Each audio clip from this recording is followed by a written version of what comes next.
지난주 초복날 봉화에서 발생한 살충제 음독 사건 보도 오늘도 이어갑니다.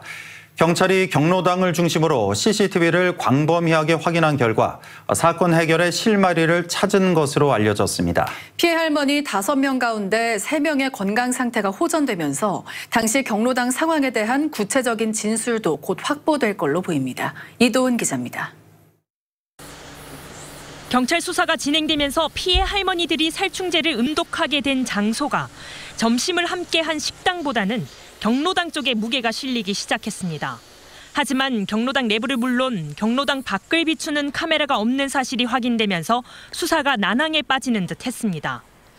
하지만 지난 주말 경찰이 경로당과 피해자들의 집을 중심으로 반경을 넓혀 CCTV를 광범위하게 확인한 결과 사건 해결에 유의미한 단서를 찾은 것으로 알려졌습니다.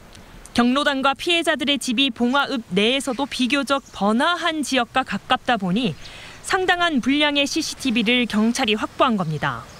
9년 전 상주 농약 사이다 사건의 경우 발생 지역이 인적이 드문 농촌 마을이었던 탓에 주민 진술에 주로 의존할 수밖에 없어 수사에 진통을 겪기도 했습니다.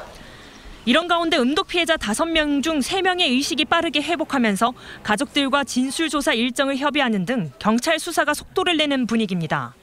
특히 경로당에서 어떤 용기를 통해 어떤 방식으로 음료를 나눠 마셨는지, 또 경로당 회원 간 평소 사이는 어땠는지 등 수사에 중요한 진술을 확보할 수 있을 거로 경찰은 기대하고 있습니다.